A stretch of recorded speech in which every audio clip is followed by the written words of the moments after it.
আসসালামু আলাইকুম। আপনারা দেখছেন কোয়ান্টিটেটিভ অ্যাপটিটিউড আর.এস. আগরওয়াল স্যারের বইয়ের গণিত অংশের প্রশ্ন সমাধান।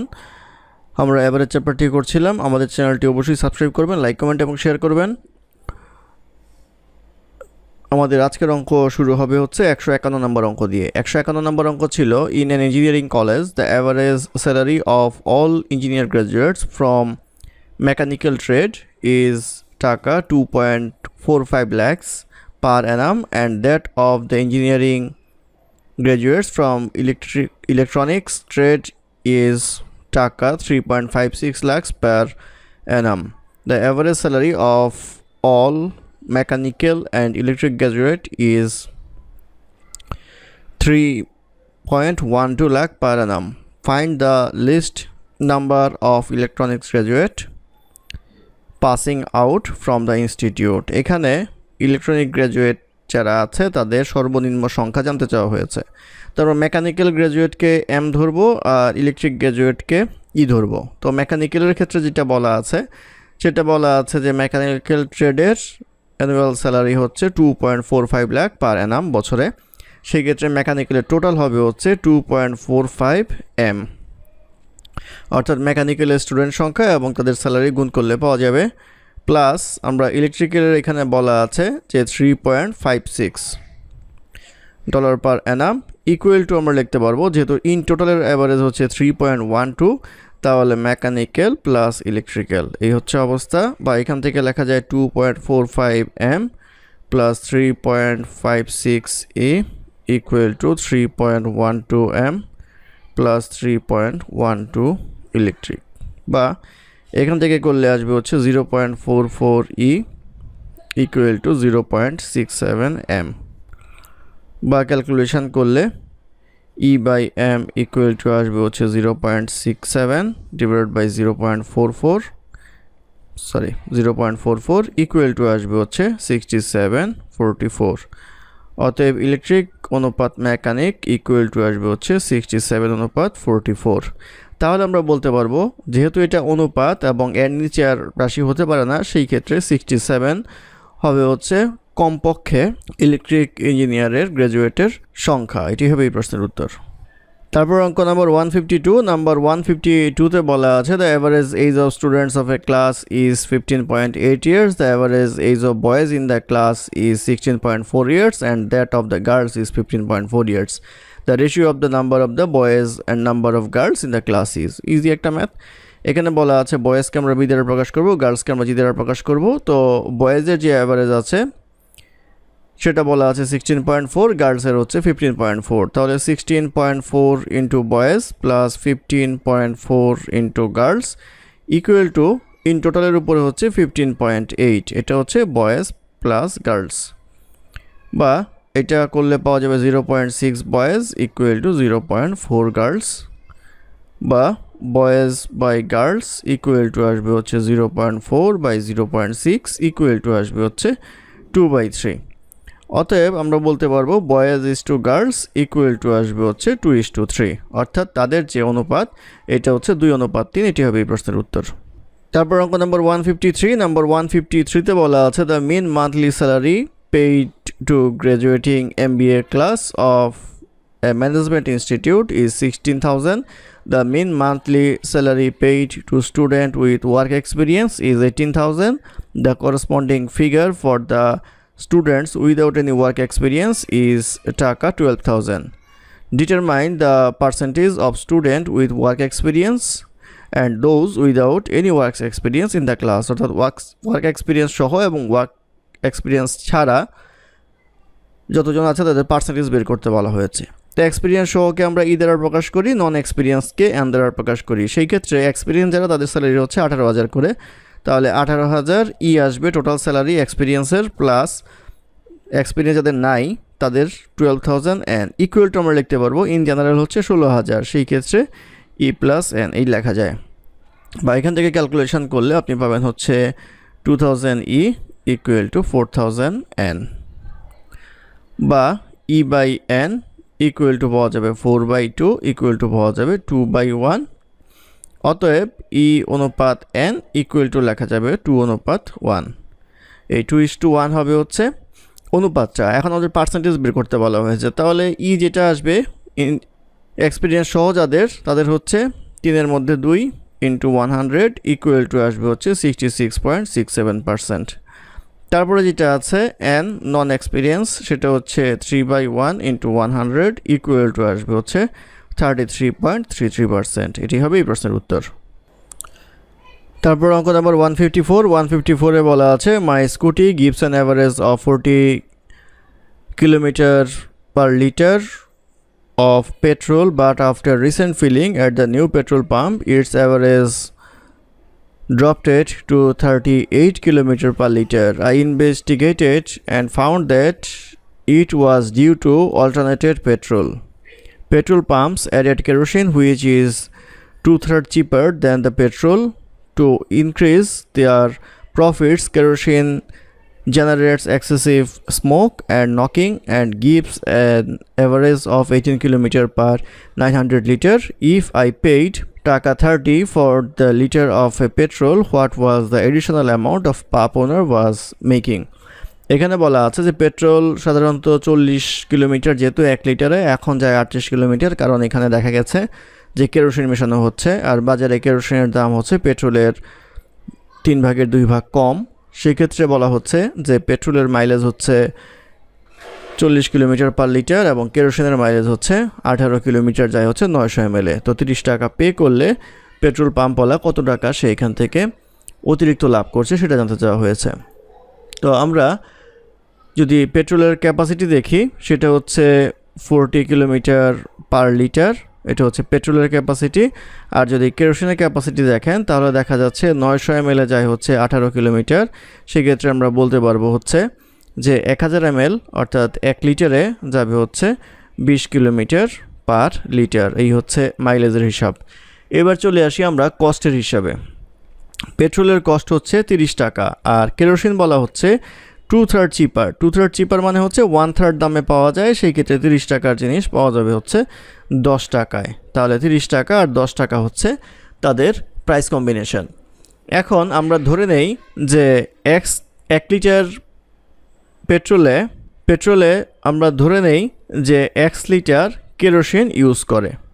1 লিটার কেরোসিন যদি ইউজ করে তাহলে আমরা যেটা বলতে পারবো সেটা হচ্ছে যেহেতু 20 কিলোমিটার যাবে সেহেতু 1 লিটারে যাবে 20x আর 40 কিলোমিটার যায় হচ্ছে পেট্রোলে, সেই ক্ষেত্রে 40 × 1 - x ইকুয়াল টু আমরা লিখতে পারবো ইন টোটালে যায় হচ্ছে ইউজ করার পরে 38, বা এখান থেকে ক্যালকুলেশন করলে x = 0.1 লিটার পাওয়া যাবে। অর্থাৎ 0.1 লিটার কেরোসিন ইউজ করা হয় আর বাকিটুকু অর্থাৎ পেট্রোল ইউজ করা হবে তাহলে 0.9 লিটার। এখন আমরা টাকার হিসাবে আসি 10 টাকা এবং 30 টাকায়। তাহলে কেরোসিন ইউজ করে হচ্ছে 10 টাকার মধ্যে ইউজ করে হচ্ছে 0.1 আর পেট্রোল ইউজ করে 30 টাকার মধ্যে 0.9 ইকুয়াল টু আমরা করলে এটা আসবে হচ্ছে 1 + 27 = 28 টাকা।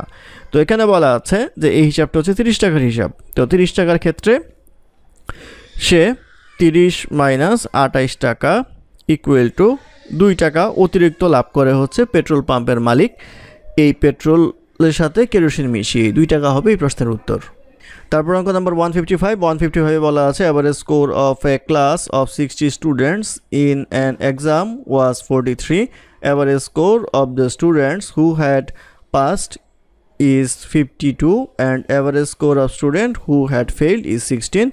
How many failed in the exam? এখানে বলা আছে যে 60 জন স্টুডেন্টের অ্যাভারেজ স্কোর হচ্ছে 43, যারা পাস করেছে তাদের স্কোর হচ্ছে 52, যাদের ফেল করেছে তাদের অ্যাভারেজ স্কোর হচ্ছে 16। জিজ্ঞাসা করা হয়েছে যে কতজন ফেল করেছিল পরীক্ষা। তাহলে আমরা পাশের স্টুডেন্টকে পি দিয়ে লিখি, ফেল স্টুডেন্টকে এফ দ্বারা ইন্ডিকেট করি, তাহলে আসবে হচ্ছে 52p total marks 16f equal to আসবে হচ্ছে 43 × p + f, বা এটা ক্যালকুলেশন করলে পাওয়া যাবে 9p ইকুয়াল টু 27f, বা p অনুপাত f ইকুয়াল টু পাওয়া যাবে 3:1।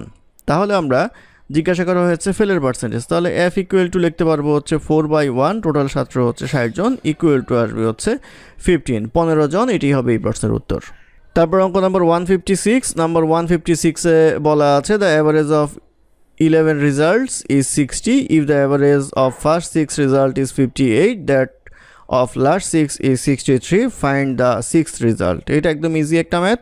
11 জনের 60 করে হলে টোটাল হবে হচ্ছে আমাদের 660, আর বলা হচ্ছে যে ফার্স্ট 6 হচ্ছে 58 করে অ্যাভারেজ, তাহলে টোটাল হবে হচ্ছে 348, আর লাস্টের যে 6 আছে সেটার হচ্ছে 63 করে, এটা আসবে হচ্ছে 378। এটা যোগ করলে পাওয়া যাবে 726। তো আমাদের যেহেতু এখানে 6 নাম্বারটা দুইবার চলে আসছে, যেহেতু ফার্স্ট 6 এবং লাস্ট 6-এর ক্ষেত্রে টোটাল 11টা, সেক্ষেত্রে আমরা বের করব হচ্ছে 726 - 660, এটা বিয়োগ করলে পাওয়া যাবে, এটা বিয়োগ করলে পাওয়া যাবে হচ্ছে 66। এই 66 হবে হচ্ছে এই প্রশ্নের উত্তর, অর্থাৎ এইটা হবে 6 রেজাল্টটা।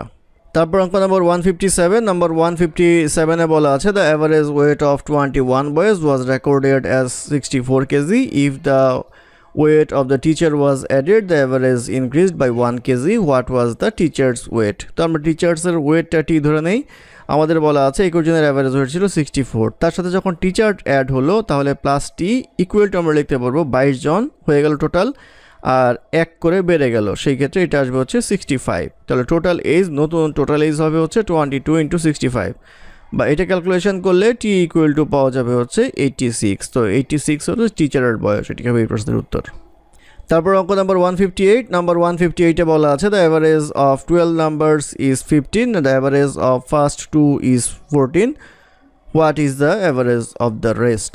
তো এখানে 12টা নাম্বারের অ্যাভারেজ বলা হচ্ছে 15, 12 × 15 ইকুয়াল টু আসবে হচ্ছে 180, আর ফার্স্ট দুইটা হচ্ছে 14 করে, তাহলে এটা আসবে হচ্ছে 28, বিয়োগ করলে আসবে হচ্ছে 152। এখন টোটাল হচ্ছে 12টার মধ্যে 2টা চলে আসলো, বাকি থাকলো হচ্ছে 8টা, তাহলে বাকি 8টার অ্যাভারেজ বের করতে গেলে 152কে 8 দ্বারা ভাগ করব, ইকুয়াল টু আসবে হচ্ছে 15.2। 15.2 মানে হচ্ছে 15 সমস্ত 5 ভাগের 1, এটি হবে এই প্রশ্নের উত্তর। তারপর অঙ্ক নাম্বার 159। নাম্বার 159-এ বলা আছে the average expenditure of a man for the first 5 month is টাকা 1200 and for the next 7 months is 1300. If he saves 2900 in that year, his monthly average income is. তো এখানে বলা আছে ফার্স্ট 5 মান্থে তার হচ্ছে 1200 করে, তাহলে 1200 × 5 আসবে, তারপরে হচ্ছে 1300 করে হচ্ছে বাকি 7 মাস, তাহলে 1300 × 7 আসবে, এটা ক্যালকুলেশন করলে পাওয়া যাবে হচ্ছে 6000, এটা করলে পাওয়া যাবে হচ্ছে 9100, এটা যোগ করলে পাওয়া যাবে 15100। এই 15100-এর সাথে বলা হচ্ছে যে তার সেভিংস ছিল 2900, তাহলে এই সেভিংসটা অ্যাড হবে হচ্ছে 2900, এটা অ্যাড করে দিলে পাওয়া যাবে হচ্ছে 18000। এই 18000 টাকা হচ্ছে তার বাৎসরিক আয়, তো এটাকে আমরা 12 দ্বারা ভাগ করব, ইকুয়াল টু আসবে হচ্ছে 1500, অর্থাৎ 1500 টাকা হবে হচ্ছে তার অ্যাভারেজ মান্থলি ইনকাম, এটি হবে এই প্রশ্নের উত্তর। তারপর অঙ্ক নাম্বার 160-তে বলা আছে in a primary school the average weight of male student is 65.9 kg and the average weight of female student is 57 kg. If the average weight of all the students both male and female equal to 63 point, if the average weight of all the students both male and female is 60.3 kg and the number of male student in the school is 66, what is the number of female student in the school? এখানে আমরা mail student এবং female স্টুডেন্টে লিখে নেই, mail student ধরবো m equal to হচ্ছে 66, আর female student ধরে নেন আপনি x। তাহলে প্রশ্ন মতে 66 স্টুডেন্টের অ্যাভারেজ হচ্ছে 65.9, আর 57 করে অ্যাভারেজ হচ্ছে ফিমেল স্টুডেন্টের, ইকুয়াল টু লিখতে পারবো ওভারঅল হচ্ছে 60.3, সেটা হচ্ছে 66 প্লাস x এর জন্য, বা এটা ক্যালকুলেশন করে x এর মান বের করলে পাওয়া যাবে হচ্ছে 112, অর্থাৎ 112 জন। ক্যালকুলেশনটা নিজেরা করে নেবেন, এতে ভিডিওর দৈর্ঘ্যটা কম হবে আশা করি। তাহলে 112 জন হবে হচ্ছে ফিমেল স্টুডেন্টের সংখ্যা, এটি হবে এই প্রশ্নের উত্তর। তারপর অঙ্ক নাম্বার 161। নাম্বার 161-তে বলা আছে out of 10 teachers of A school 1 teacher রিটায়ার্স and in place of him a new teacher 25 years old joins. As a result of it, average age of the teacher reduces by 3 years. Age of the retired teacher is, অর্থাৎ বলা আছে 10 জন teacher ছিল একটা স্কুলে, একজন রিটায়ারমেন্টে গিয়ে 25 বছরের আরেকজন জয়েন করলো, এতে তাদের অ্যাভারেজ 3 বছর কমে গেল। জিজ্ঞাসা করা হয়েছে রিটায়ারমেন্টে যিনি গিয়েছেন তার এজ কত ছিল। তো আমরা অ্যাভারেজ এজ ধরে নেই x, আর ওল্ড যে টিচার চলে গেল তার বয়স ধরে নেই y। তাহলে যেহেতু আমাদের x ছিল সেহেতু 10 × x ধরতে পারবো আমরা, মাইনাস হবে হচ্ছে রিটায়ারমেন্টে যে গেলো তার বয়সটা, প্লাস হবে হচ্ছে 25 বছর বয়সে নতুন একজন টিচার অ্যাড হলো। ইকুয়াল টু হচ্ছে বর্তমান অবস্থায় টিচার 10 জনই থাকবে, আর তাদের অ্যাভারেজ যেহেতু x-3 কমে যাবে, 3 বছর কমে যাবে, সেই ক্ষেত্রে 10 × x-3 আসবে। এটা ক্যালকুলেশন করলে আমরা y ইকুয়াল টু পাবো হচ্ছে 55, অর্থাৎ যে টিচার রিটায়ারমেন্টে গিয়েছেন তার বয়স হচ্ছে 55। এটি হবে এই প্রশ্নের উত্তর। তারপর অঙ্ক নাম্বার 162। নাম্বার 162তে বলা আছে 6 numbers are arranged in a decreasing order. The average of the first 5 number is 30 and the average of the last 5 number is 25. The difference of the first and the last number is, তো আমরা নাম্বারগুলি ধরে নেই A B C D E F। তাহলে প্রথম পাঁচটা যদি হিসাব করেন তাহলে A plus B plus C plus D plus E equal to আসবে হচ্ছে 30 × 5 ইকুয়াল টু আসবে হচ্ছে 150। আবার B plus C plus D plus E plus F লাস্টগুলা হিসাব করলে আসবে হচ্ছে 25 × 5 ইকুয়াল টু আসবে হচ্ছে 175। তাহলে আমরা দ্বিতীয়টা থেকে প্রথমটা যদি বিয়োগ করি তাহলে F minus A equal to পাওয়া যাবে হচ্ছে 175 মাইনাস 150 ইকুয়াল টু আসবে হচ্ছে 25। অর্থাৎ লাস্ট এবং ফার্স্ট নাম্বারের ডিফারেন্স হবে হচ্ছে 25। এটি হবে এই প্রশ্নের উত্তর। তারপর অঙ্ক নাম্বার 163। 163তে বলা আছে the average weight of A, B and C is 40 kgs, weight of C is 24 kgs more than A's weight and 3 kg less than B's weight. What will be the average weight of A, B, C and D if D weighs 15 kg less than C? তো আমাদের এখানে A B C এর average wait দেওয়া আছে হচ্ছে 40। তাহলে A plus B plus C equal to লিখতে পারবো হচ্ছে 40 × 3 ইকুয়াল টু পাবো হচ্ছে 120। তারপরে যেটা বলা আছে সেটা হচ্ছে weights of C is 24 kg more than A। তো C এর ওয়েট বলা হচ্ছে A যা হবে তার চেয়ে 24 কেজি বেশি, তাহলে C equal to A plus 24 লিখতে পারি। And 3 kg less than B's weight, তাহলে B এর ওয়েটটা হচ্ছে, অর্থাৎ C এর ওয়েটটা হচ্ছে B এর চেয়ে 3 কেজি কম, তাহলে এইটা আসবে। আর বলা আছে D's ওয়েট, আর বলা আছে if D's weights 15 KG less than C, তাহলে ইকুয়াল টু লিখতে পারবো D প্লাস 15। এই হচ্ছে আমাদের মোটামুটি ইকুয়েশান। এখন আমরা এখান থেকে বের করে নেব B ইকুয়াল টু, আমরা যদি এর সাথে কম্পেয়ার করি তাহলে B ইকুয়াল টু লেখা যাবে হচ্ছে A plus 27, D equal to লেখা যাবে হচ্ছে A প্লাস 9, আর C ইকুয়াল টু তো লেখাই আছে এখানে। তো আমরা এখন সবগুলো এর সাথে কম্পেয়ার করব। এর সাথে কম্পেয়ার করতে গেলে আমরা A B C এর মান এখানে বসাবো, সেই ক্ষেত্রে আমরা পাবো হচ্ছে A প্লাস 27 প্লাস C এর মান হচ্ছে আমাদের A প্লাস 24 ইকুয়াল টু লিখতে পারবো 120, বা এখানে ক্যালকুলেশন করলে A ইকুয়াল টু আসবে হচ্ছে 23। যেহেতু A 23 পেলাম তাহলে আমরা B যদি বের করতে যাই, B ইকুয়াল টু আসবে হচ্ছে A প্লাস 27 ইকুয়াল টু আসবে হচ্ছে 23 প্লাস 27 ইকুয়াল টু পাওয়া যাবে হচ্ছে 50। C ইকুয়াল টু পাওয়া যাবে A প্লাস 24 ইকুয়াল টু পাওয়া যাবে 23 প্লাস 24 ইকুয়াল টু আসবে হচ্ছে 47। D ইকুয়াল টু আমরা লিখতে পারবো A প্লাস 9 ইকুয়াল টু আসবে 23 প্লাস 9 ইকুয়াল টু পাওয়া যাবে হচ্ছে 32। এই হচ্ছে মানগুলি আমাদেরকে বের করতে বলা হয়েছে A plus B plus C plus D এর যে অ্যাভারেজ আসবে সেটা। তো তাহলে আমরা A plus B plus C plus D এর অ্যাভারেজ লিখতে গেলে A plus B plus C plus D divided by আসবে হচ্ছে 4 ইকুয়াল টু আমরা লিখতে পারবো A এর ভ্যালু হচ্ছে 23, B এর ভ্যালু হচ্ছে এখানে 50, C এর ভ্যালু হচ্ছে 47, D এর ভ্যালু হচ্ছে 32 ডিভাইডেড বাই আসবে হচ্ছে 4। এইটা ক্যালকুলেশন করলে পাওয়া যাবে হচ্ছে 38, অর্থাৎ 38 হবে A B C D এর অ্যাভারেজ ওয়েট। এটি হবে এই প্রশ্নের উত্তর। ধন্যবাদ আমাদের সাথে থাকার জন্য। আমাদের চ্যানেলটি ভালো লাগলে অবশ্যই সাবস্ক্রাইব করবেন, লাইক কমেন্ট এবং শেয়ার করবেন, এবং অঙ্কে কোনো সমস্যা থাকলে আমাদের কমেন্টে জানাবেন। আমরা চেষ্টা করব ডিসক্রিপশনে তার সমাধান বা কারেকশন দেওয়ার জন্য। ধন্যবাদ।